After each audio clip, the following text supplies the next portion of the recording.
Oke, assalamualaikum warahmatullahi wabarakatuh. Dunsana podcast Yajo. Akhirnya permintaan Dunsana nih yang paling banyak, tolong dong ajak ngobrol, ajak podcast salah satu sosok ya yang saat ini begitu banyak dibicarakan, terutama nih yang ada di sebelah beliau nih, Josol FC. Ya, yang baru saja diraih oleh klub yang didirikan oleh Bapak Haji Arizal Aziz. Kita akan ngobrol banyak dengan beliau. Kita akan bahas mulai dari masa kecilnya gimana, kemudian beliau membangun usahanya, kemudian mendirikan klub Josol FC, dan juga apa nih ke depan rencana-rencana yang beliau miliki untuk masyarakat Padang Pariaman khususnya dan juga Sumatera Barat. Assalamualaikum Pak. Waalaikumsalam warahmatullahi wabarakatuh. Ini Pak, jadi Bapak ini paling banyak diminati oleh penonton podcast Jo. Jo, ajak dong Pak Haji Arizal Aziz. Kita mau dengar nih bagaimana beliau membangun usahanya. Mungkin Bapak kami harapkan untuk bisa bercerita banyak nanti Pak. Boleh. Siap ya Pak ya? Ya, silakan. Oke Pak, pertanyaan pertama aja nih langsung Pak.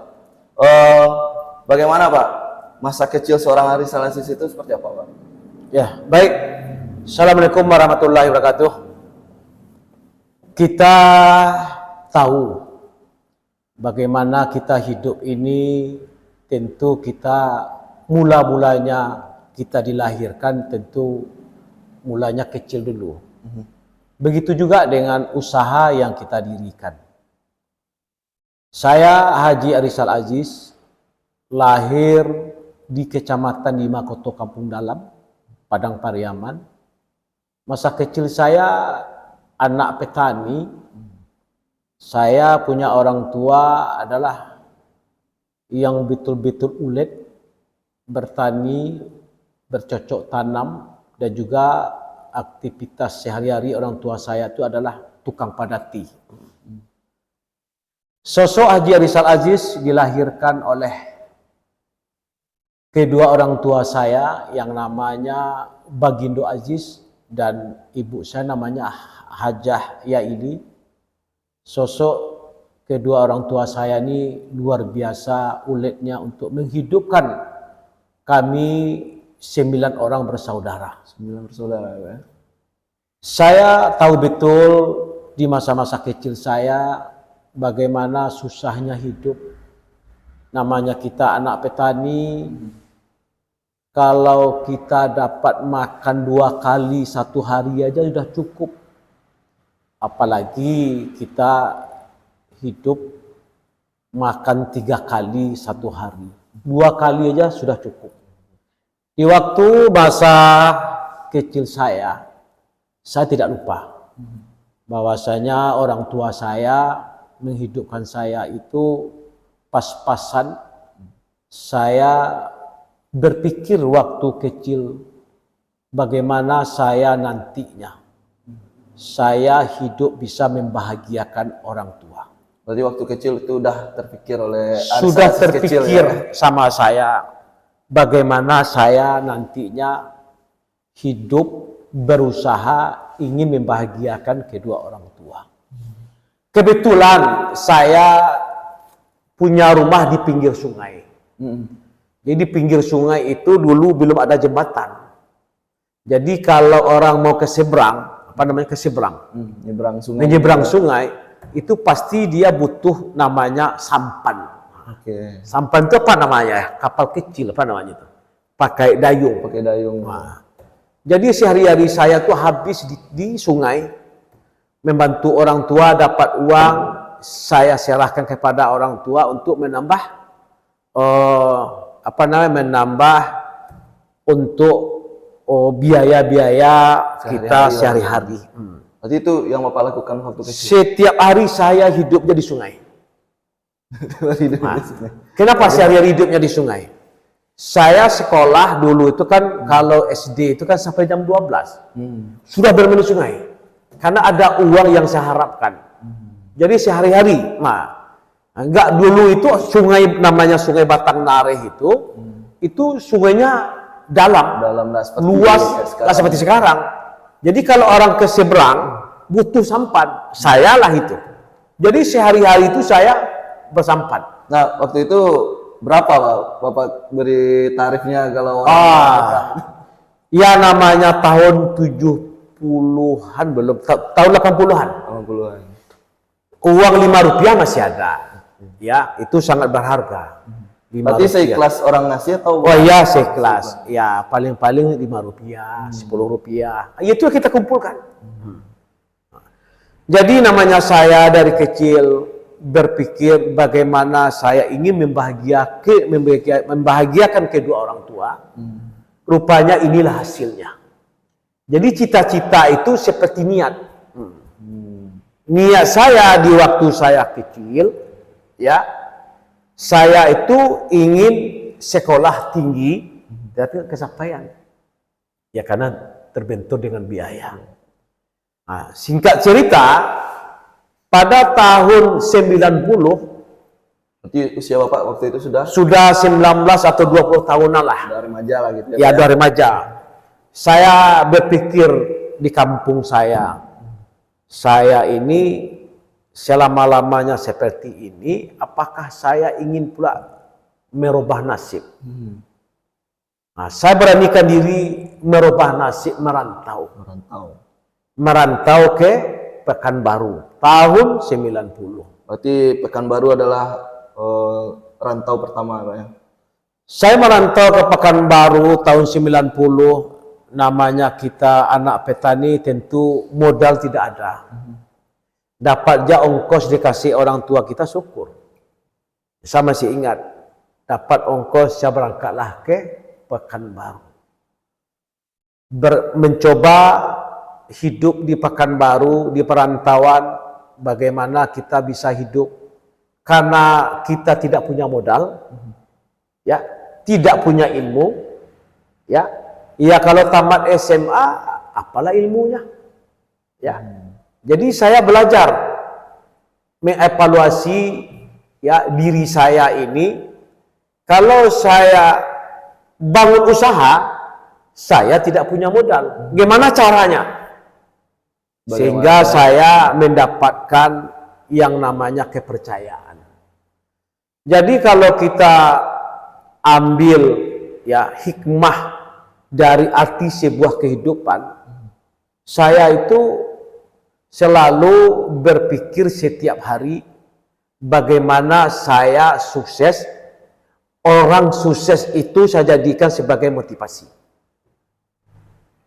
Jadi motivasi kita melihat orang sukses, ya. Jadi waktu, kalau boleh dijawabnya Pak, waktu itu siapa yang Bapak jadikan motivasi Bapak? Jadi kalau orang sukses kita jadikan motivasi, kita bertambah semangat untuk mengejar arti sebuah kehidupan. Kalau ada orang gagal, atau dia itu gagal dalam berusaha, gagal dalam memanage kesehatan dia, jadikan kepada kita namanya mawas diri. Hati-hati, jangan sampai mawas diri itu jangan kita seperti orang tersebut. Jadi motivasi dan mawas diri.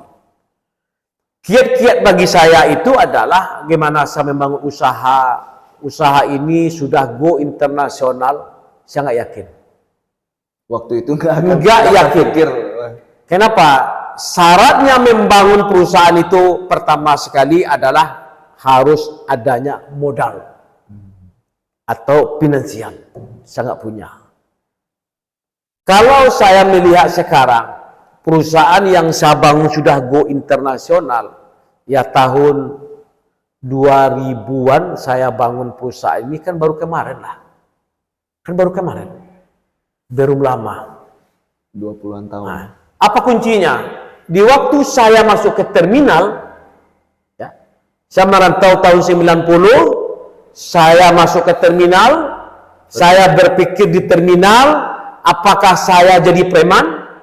Apakah saya ini jadi bodyguard, ya? Karena umur kita masih muda, nggak mungkin jadi bodyguard kan gitu. Iya. Itu namanya kalau centengan lah. Nggak mungkin kita jadi centengan. Apa ilmunya saya? ilmunya adalah kejujuran. Berarti dengan siapa di Pekanbaru waktu itu Bapak pertama kali kerja atau menumpang lah gitu Pak? Kalau menumpang kita tempat saudara ada di Pekanbaru. Tetapi untuk mendapatkan kepercayaan dalam berbisnis ini saya dapatnya di terminal. Di terminal. Tahun 90 itu saya masuk terminal sebagai calo. Calo di terminal selama 10 tahun. Agen lah gitu ya. Bukan calo. Calo. Agen sudah bagus. Jadi calo itu dia tidak agen, tidak terdaftar, tetapi dia mendapatkan PC itu artinya adalah P calo. Jadi saya jasa calo lah namanya PC. Itulah kerjaan saya 10 tahun lamanya. Tetapi saya ambil dalam keseharian saya adalah bagaimana pekerjaan saya hari ini bermanfaat untuk diri saya. Apa itu contohnya? Saya mendapatkan kepercayaan sama salah satu seseorang. Bagaimana kepercayaan itu saya jaga. Ya. Nah, setelah saya dapat kepercayaan itu saya jaga dengan cara kejujuran, dengan cara tanggung jawab, begitu cara menjaganya. Nah, sehingga saya dapat kepercayaan dapat menjadi agen Merah Sari namanya. Itu perusahaan mobil. Perusahaan besar di Pekanbaru. Ya. Transportasi juga? Transportasi juga. Dari sanalah saya dapat ilmunya. Jadi ada seseorang yang memberikan kepercayaan kepada saya diangkat menjadi agen, saya jaga amanah tersebut, sehingga saya menjadi ketua agen. Nah, tingkatannya nih. Di calo, agen. Iya, calo, agen, ketua agen, perwakilan. Nah, Perwakilan. perwakilan itu perwakilan perusahaan dari Padang, buka di Pekanbaru, saya perwakilannya. Ketua Kepala cabang lagi. Kepala cabang namanya. Kalau sekarang ya. Ya, jadi ada 4 tingkatan nih. Calo, agen, kepala agen, baru perwakilan. Itu 10 tahun itu Pak? 10 tahun ini. Tahun 2000 saya berpikir, apa yang saya pikirkan? Tingkatan caranya saya menggapai kehidupan sudah nih. Gimana caranya saya membangun perusahaan? Nah, tahun 2000 saya dirikanlah namanya Indah Travel. Bentar Pak. Ide atau Bapak membayangkan bangun perusahaan itu kapan munculnya Pak? Ya. 10 tahun lamanya saya belajar. Artinya saya kuliah lah. Kuliah secara Iya. alam gitu ya. Jadi kuliah itu belajar artinya. Tetapi tingkat tinggi. Saya belajarnya itu ilmu alam. Setiap hari saya pelajari. Tetapi di hati saya ini, saya harus bisa. Nah, itu Tekadnya. tekad. Saya harus bisa. Saya harus berhasil. Oke? Tahun 2000 saya dirikanlah Indah Travel. Di bidang transportasi. Bidang transport juga. Di dalam pendirian itu harus didukung oleh modal. Saya tidak punya modal. Tetapi bisa membangun perusahaan. Bayangkan, saya tidak punya ilmu tentang kepemimpinan, leadership. Saya tidak punya. Tapi pengalaman tadi. Pengalaman lapangan saya boleh diadu dengan profesor. Baik tingkatan ekonomi, baik tingkatan angkutan, boleh diadu sama saya. Kenapa? Saya betul-betul matang di lapangan. Nah, bagaimana cara memimpin karyawan saya ribuan? Sekarang Pak ya. Ribuan itu bukan orang Padang. Ada Jawa, ada Makassar, ada Madura, banyak macamnya. Karakternya beda-beda. Beda-beda. Kita harus paham itu namanya karakter masing-masing. Apalagi sopir.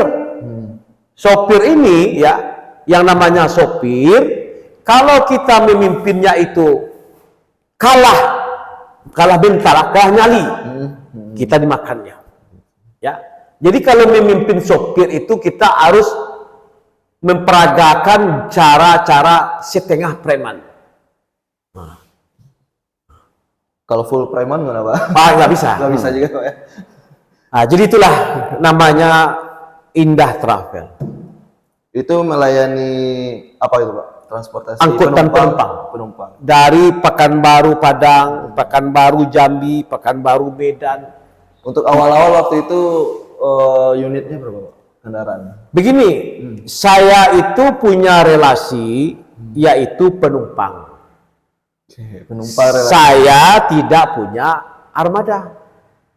Jadi saya kumpulkanlah satu orang satu mobil, ada dua mobil satu, akhirnya banyaklah mobil ini.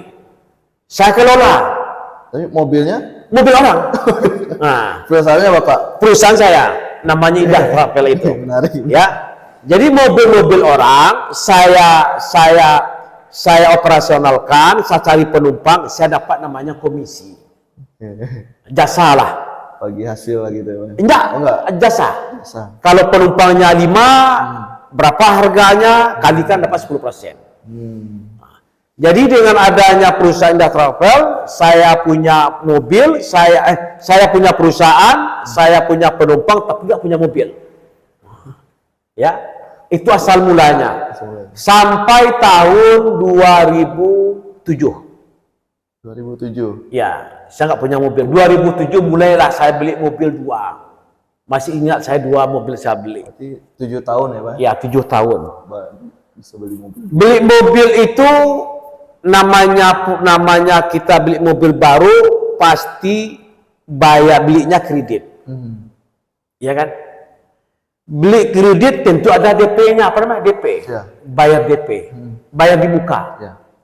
30% atau 10% tergantung bagaimana hubungan kita dengan leasing. Tapi dengan relasi-relasi yang sebelum itu masih tetap jalan Pak? Ah ya. Indah Travel ini dengan armada orang, Ya. orang yang lain yang punya ini, kita susikanlah dengan mobil kita. Ansur-ansur, ansur-ansur namanya. Ya. Bertahap, sampailah. Sehingga tahun 2011 saya dirikanlah namanya Indah Cargo. Nah, sebentar Pak. 2007 sampai 2011 dari awalnya dua armada yang benar-benar punya Bapak gitu kan. Berapa waktu 2011 itu Pak? Ketika Indah Cargo didirikan, yang Indah Travel berapa armadanya Pak? Oke. Tahun 2000 sampai 2007 saya dapat mobil 2. Mobil yang saya beli itu bukan mobil angkutan penumpang. Mobil box. Oke, yang duanya berarti untuk barang lagi. Barang. Karena barang ini si penumpang menitipkan barang. Dulu mahasiswa itu kan banyak sekolahnya di Padang. Jadi kirim sambal, kirim uang, macam-macam lah. Kita jaga, kita rawat, sehingga customer kita ini puas. Nah, itu Pak. Dari mana Bapak lihat peluang kayaknya dari penumpang ke barang lebih menarik barang nih? Dari mana Bapak lihat itu? Itulah insting. Oke. Insting saya berjalan waktu itu. Yang namanya kargo darat belum ada. Kargo darat saya yang menciptakan pertama sekali tahun 2007. Namanya Indah Cargo. Ya. Kenapa saya menciptakan namanya kargo darat? Dulu itu baru ada jasa paket ini namanya Tiki, JNE dan Panusiwi, baru 3. Ada satu lagi namanya LTH. Saya beranikan diri buat namanya Indah Cargo itu numpang dengan Indah Travel. Barangnya banyak, saya naikkan mobil khusus. Kalau barangnya sedikit, saya naikkan dengan angkutan penumpang. Itu ide saya waktu itu. Dengan servis jemput antar alamat. Itu nilai plusnya Pak? Itu nilai plusnya. Dulu belum ada itu. Oke? Tahun 2007 sampai 2013. Nah, ini benar cepat nih naiknya. Ya. Saya beranikan diri buka Medan. Oh, berarti udah keluar. Udah buka Jakarta, buka Bandung, buka Surabaya, sudah buka Sumatera, Jawa. Antar pulau sudah. Kalimantan, Sulawesi. Tapi internasional belum. Ya, itu 2013. Berarti sudah ada truk? Sudah ada truk. 2013 truk saya ada ribuan.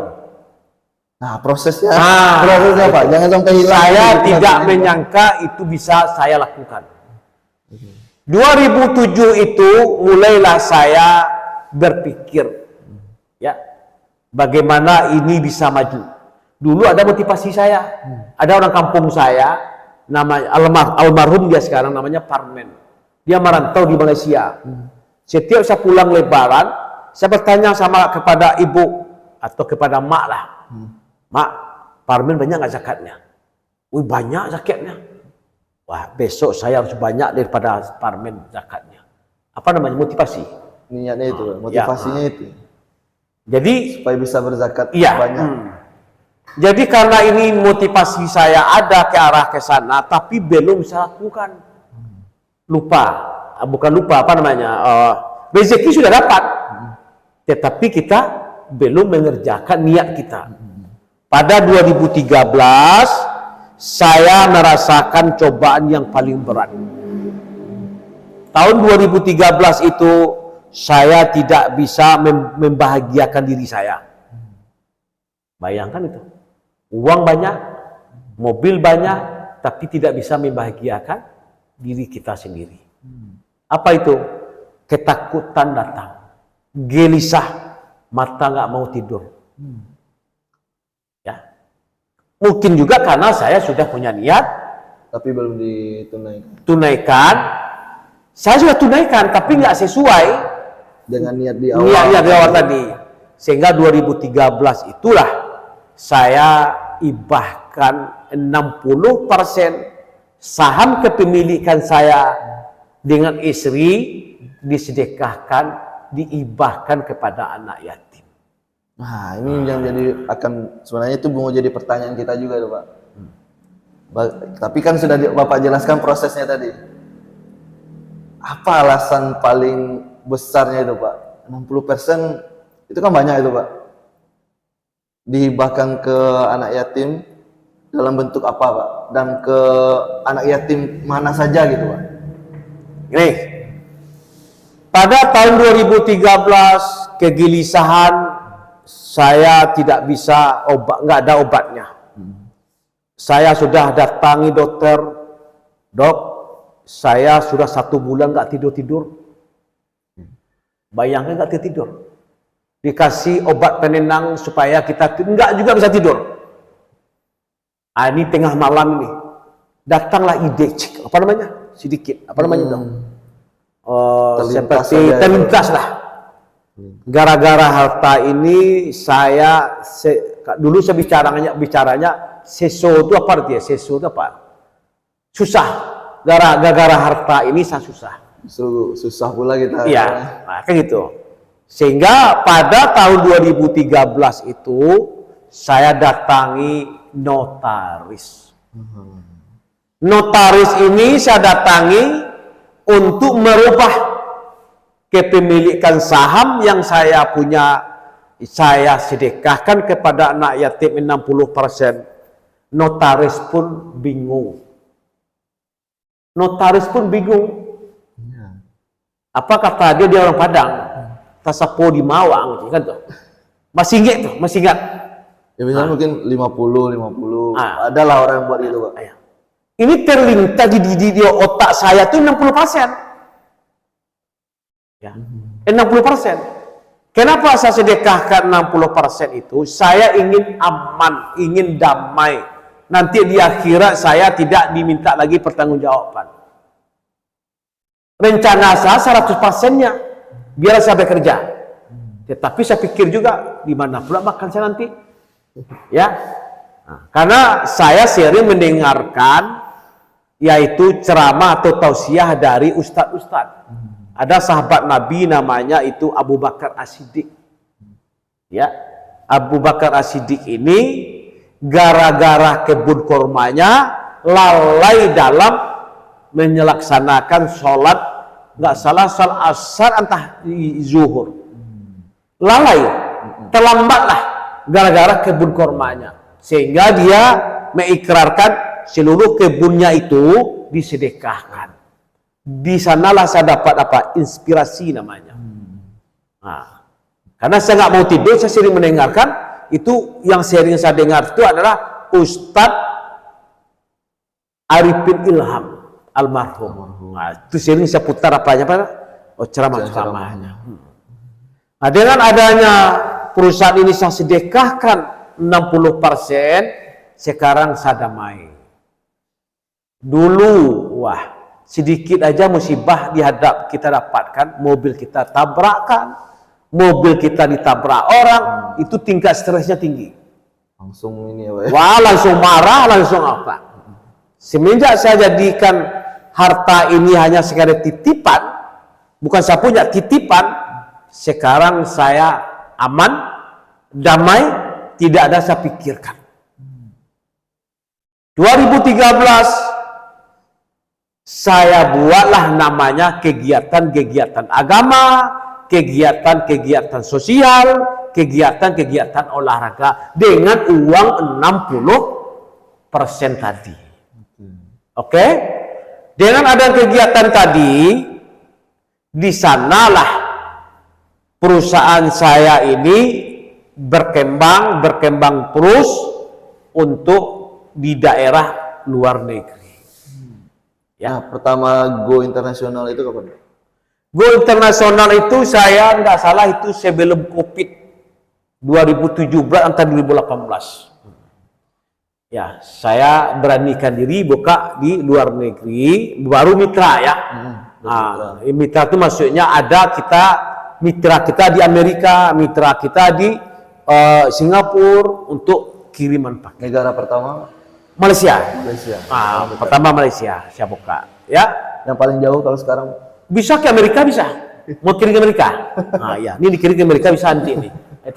Oke?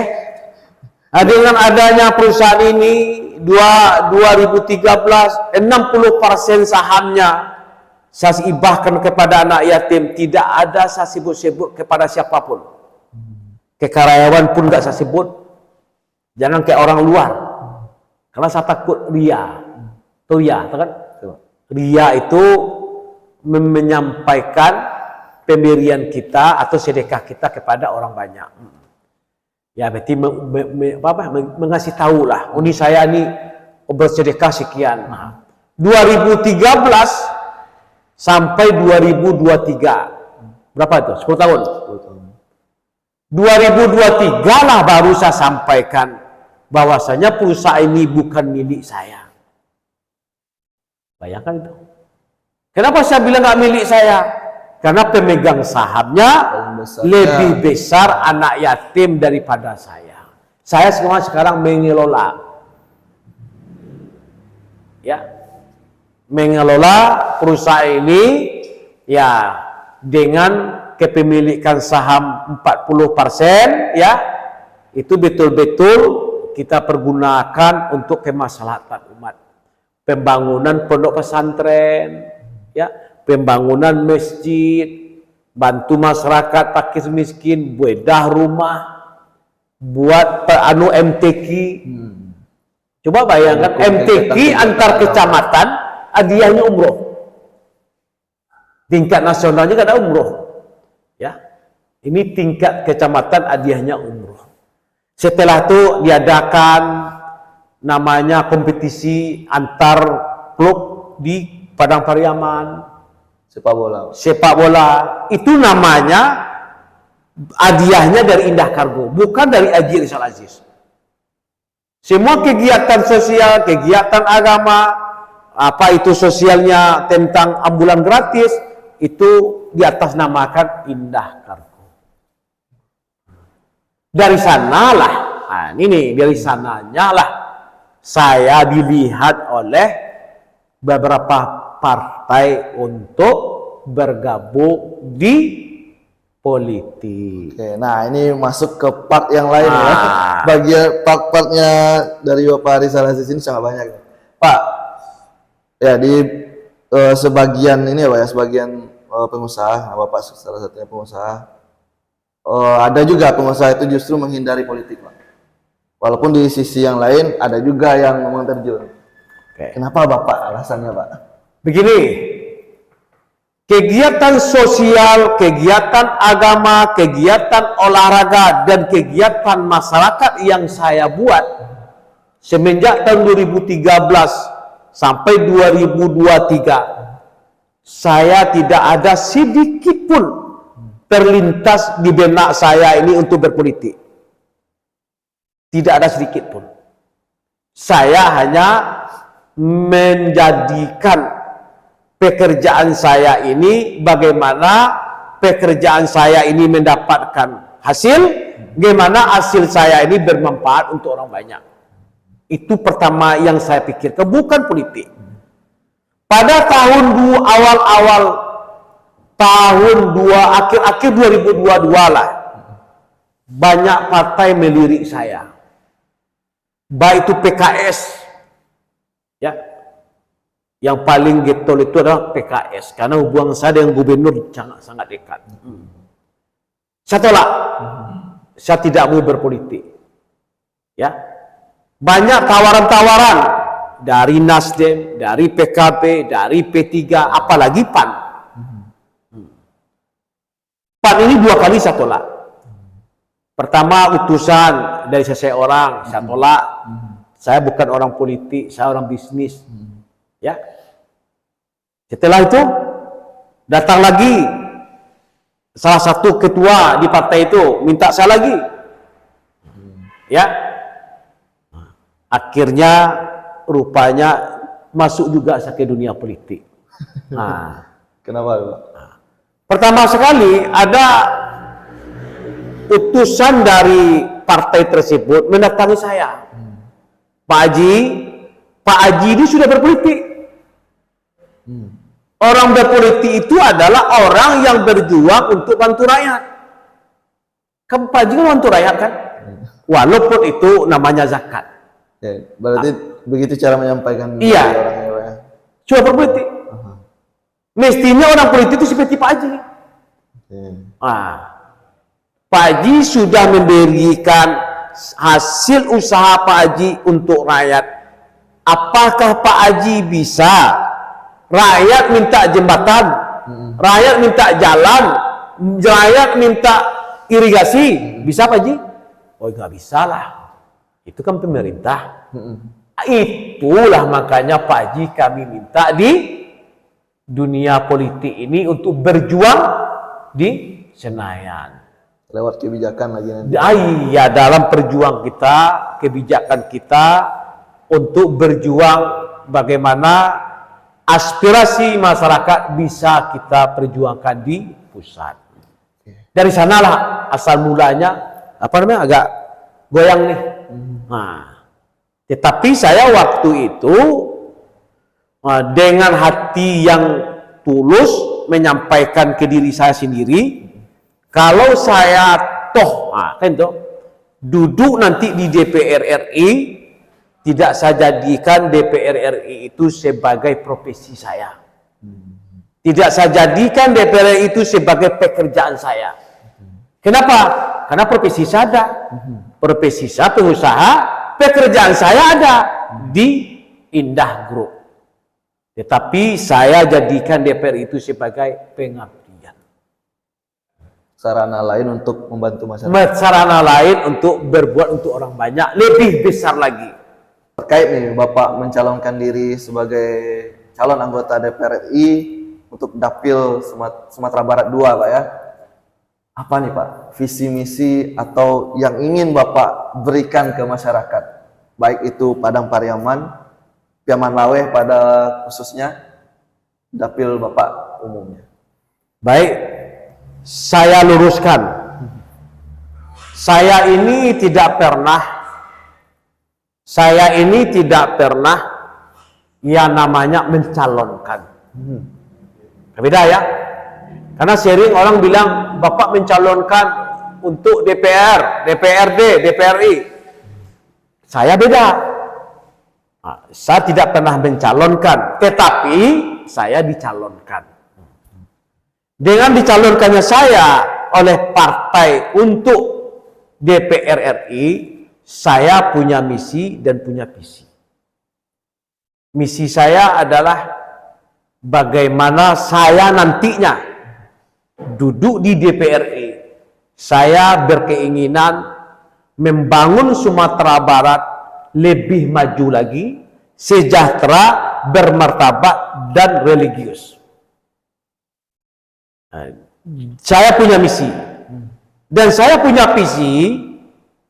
Saya duduk di DPR RI.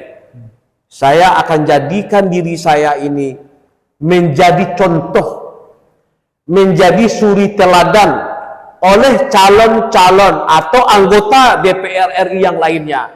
Bagaimana semestinya anggota DPR RI ini yang amanah dan yang bertanggung jawab dalam aplikasinya terhadap masyarakat di daerah pemilihan. Iya, dengan adanya saya nanti duduk di DPR RI, saya berjuang, memperjuangkan aspirasi masyarakat, apa yang diingini oleh masyarakat.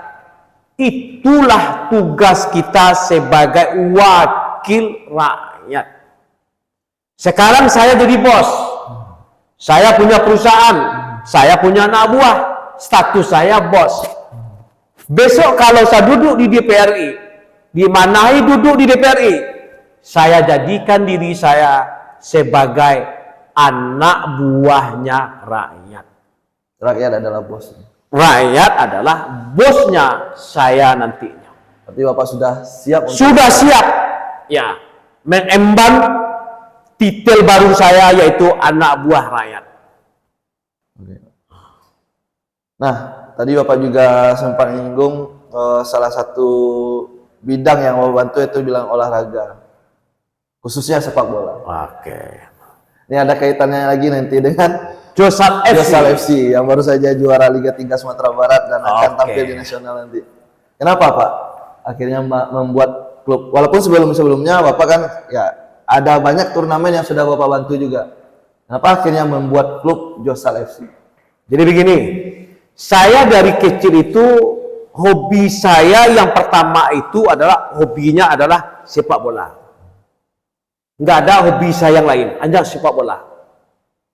Nah, kecintaan saya dengan sepak bola itu dari kecil sampai besar ini tua ini ya masih cinta nonton bola. Kan itu nama hobi.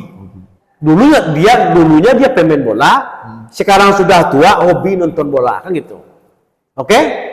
Dengan adanya saya sekarang membangun suatu klub sepak bola, ada penyebabnya.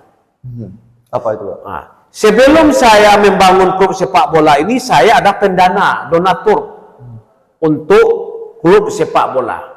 Apakah itu di Jakarta, apakah itu di kampung saya. Nah, saya tetap bantu tentang kegiatan sepak bola. Karena saya punya perusahaan satu di luar Indah Kargo, itu ada lagi perusahaan saya. Namanya perusahaan satu PT Josal Aplikasi Transport Online. Itu PT-nya. Nah, perusahaan ini bergerak di bidang jasa angkutan penumpang roda 2, namanya ojek. Khusus roda 2. Iya. Pengantaran paket dengan roda 2. Pengantaran makanan dengan roda 2. Namanya Josal. Nah, karena Josal ini harus ada suatu perusahaan yang membidangi untuk promosi Josal ini, saya dirikanlah Josal FC ini. Gunanya untuk mendongkrak promosi Josal Aplikasi Transport Online. Artinya kedua-duanya nanti akan saling ini Pak. Saling ya. Kalau Josal FC juga naik ke level tertinggi sepak bola Indonesia, tentu Josal Aplikasi juga. Iya. Kalau ini tidak ada halangan, perusahaan ini maju, perusahaan ini berkembang, perusahaan ini sudah bisa disejajarkan dengan perusahaan besar di Indonesia, yaitu Gojek dan Grab. Itu perusahaan luar negeri. Kalau kita nanti jalan, ya direstui Allah Subhanahu Wa Taala nanti ini maju, berarti ada 3 perusahaan aplikasi di Indonesia, 1 milik pribumi. Jadi Josal FC inilah yang akan mempromosikan tentang PT Josal Aplikasi Transport Online. Dulu juga transportasi, tapi kalau sekarang mengikuti zaman ya Pak ya, secara online. Iya.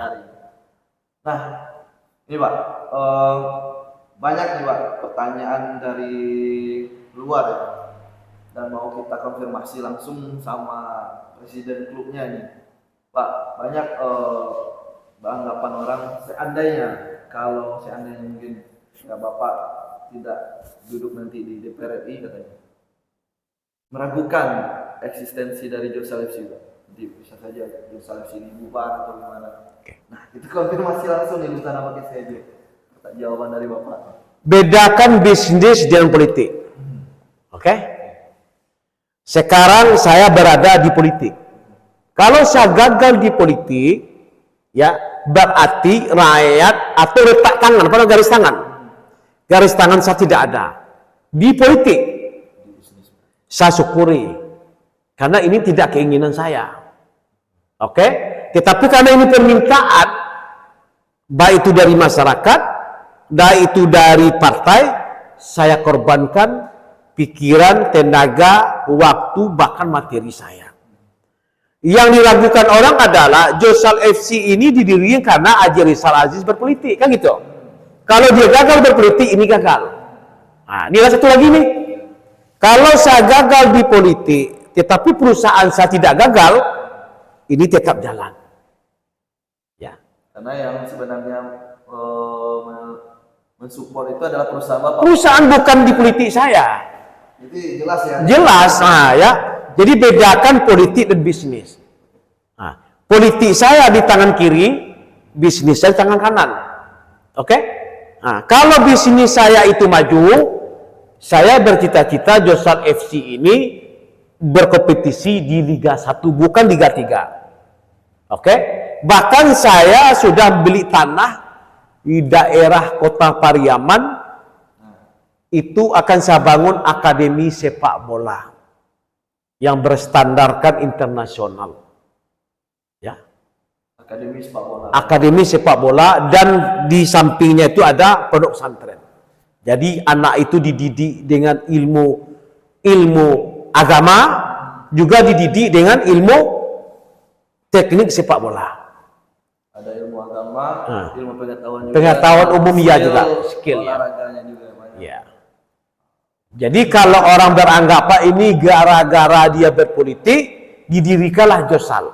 Sebelum saya ada niat berpolitik, saya sudah membangun perusahaan, membangun klub sepak bola namanya Limkos FC. Banyak yang belum tahu. Nah, Limkos FC ini ikut Liga 3, ya. Limkos FC itu nama daerah saya, 5 kota sekitarnya. Tetapi karena itu saya donatur tunggalnya, ada bantu oleh masyarakat yang lain, ya. Tapi saya lihat bantuan itu belum maksimal, sehingga saya putuskanlah bangun satu klub, ya, dengan berstandar, dengan izin-izinnya semuanya saya dirikan perusahaannya. Nama perusahaannya itu PT Joshal Football Club Piaman.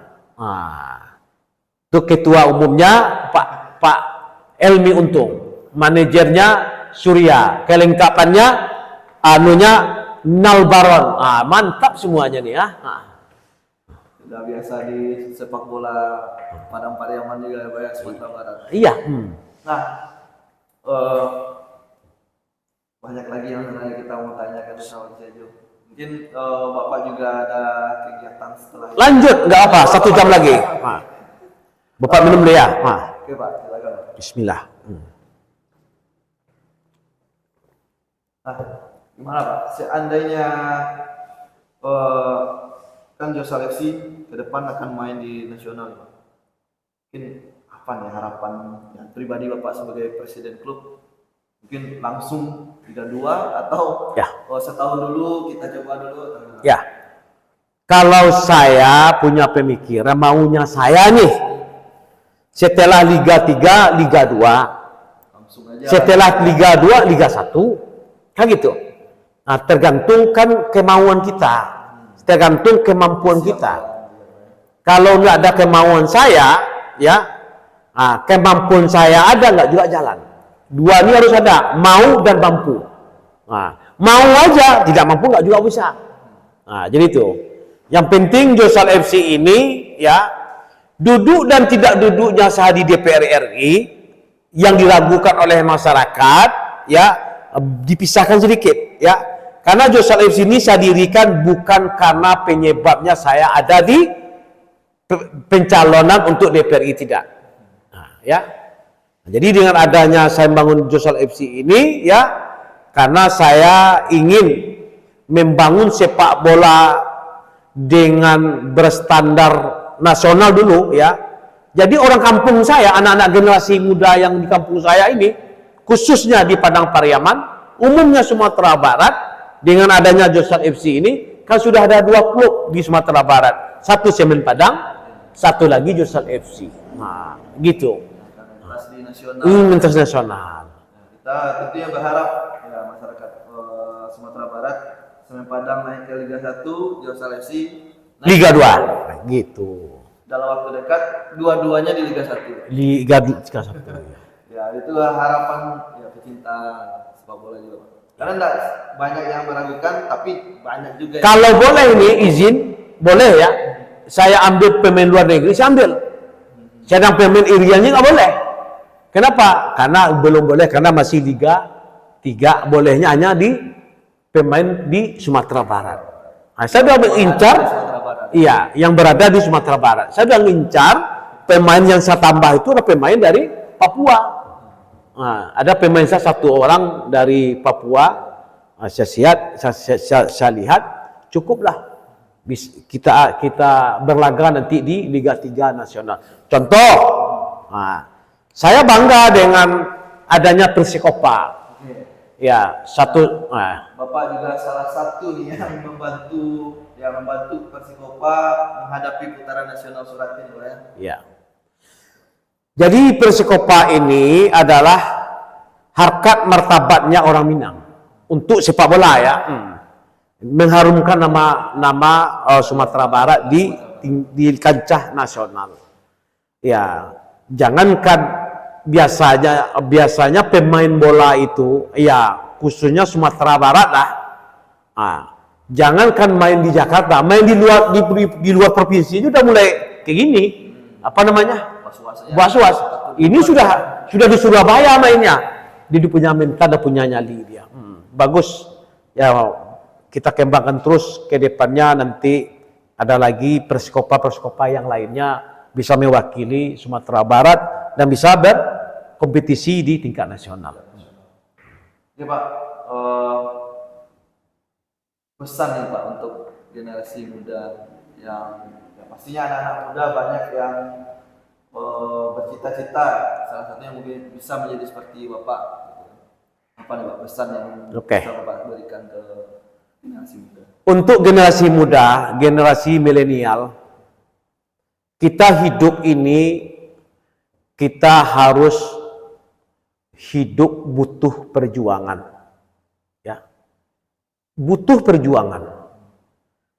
Tidak mungkin seseorang itu mendapatkan, ya, apa yang dia cita-citakan kalau tidak ada perjuangannya. Contoh saya dulu punya cita-cita dari kecil itu adalah ingin membahagiakan kedua orang tua. Itu aja, itu cita-citanya. Yang pertama sekali. Setelah itu, bagaimana kita hidup bisa bermanfaat untuk orang banyak. Untuk orang tua, bermanfaat untuk orang banyak. Gimana caranya? Caranya tentu kita berjuang. Harus dilandasi dengan kejujuran. Banyak pun uang kita, tetapi kita tidak jujur dalam berbicara, tidak jujur kita dalam berbuat atau perbuatan kita, itu tidak akan kita dapatkan apa yang kita cita-citakan. Jadi kuncinya kejujuran dan tanggung jawab. Masalah finansial, masalah modal itu sekian persen lah. Walaupun sekarang kita mayoritas uang kita banyak, kita bisa membangun perusahaan, tetapi yang dua ini nggak ada. Jujur dan tanggung jawab ini nggak ada. Jangan harap kita akan mendapatkan, ya, hasil yang kita harapkan. Jadi pesan untuk generasi milenial, ya, berjuanglah, bagaimana kita melihat orang sukses. Jangan kita jadikan orang sukses itu hati kita sakit. Jadikan orang sukses itu kita jadikan sebagai motivasi. Itu tadi yang berjuang, jujur dan bertanggung jawab. Oke, luar biasa Dosa Podcast Ejo, obrolan yang paling banyak diminati, apalagi sejak Josal FC juara. Kalau pelatih sudah sering, manajer juga sudah. Presiden klubnya kapan Jo? Pemiliknya, kita mau dengar langsung. Iya. Dan malam ini kita akan segera tayangkan nanti obrolan dengan Bapak Haji Rizal Aziz untuk Dosa Podcast Ejo semuanya. Pak, terakhir Pak, mungkin ada pesan untuk masyarakat sekarang ya Pak. Baik, kepada masyarakat, kita ini sudah di akhir zaman. Kenapa saya bilang kita ini sudah di akhir zaman? Coba lihat, kita sudah bisa melihat di mata kepala kita sendiri mana yang salah, mana yang benar. Bisa-bisa sekarang ini yang benar itu disalahkan, yang salah dibenarkan. Itu pertama sekali petanda akhir zaman, ya. Di luar petanda-petanda yang lain. Sekarang mencari orang pintar itu luar biasa banyaknya. Jadi nggak susah kita mencari orang pintar. Dengan gelar profesor, doktor, insinyur, dan yang lainnya. Tetapi mencari orang yang benar luar biasa susahnya. Orang benar pasti pintar. Orang pintar belum tentu benar. Ya, Pak. Terima kasih Pak Haji Rizal Aziz, waktu yang sudah Bapak luangkan untuk podcast aja Pak di tengah kesibukan Bapak. Sekali lagi Dosa Podcast Ejo, itu tadi obrolan kita dengan Bapak Haji Rizal Aziz, owner dari Indah Group dan juga presiden klub dari Josal FC, juara Liga 3 Sumatera Barat yang akan tampil mewakili Sumatera Barat nanti bersama PSPP Padang Panjang tentunya di putaran final Liga 3 tingkat nasional nanti. Sekali lagi terima kasih Pak waktunya. Oke, Dosa Podcast Ejo, sekian dulu obrolan kita kali ini. Kita akan berjumpa lagi di podcast kita selanjutnya dengan tentunya tamu-tamu dan tokoh-tokoh yang tentunya akan lebih banyak memberikan inspirasi juga untuk Dosa Podcast Ejo. Sampai jumpa, terima kasih. Assalamualaikum warahmatullahi wabarakatuh. Waalaikumsalam warahmatullahi wabarakatuh.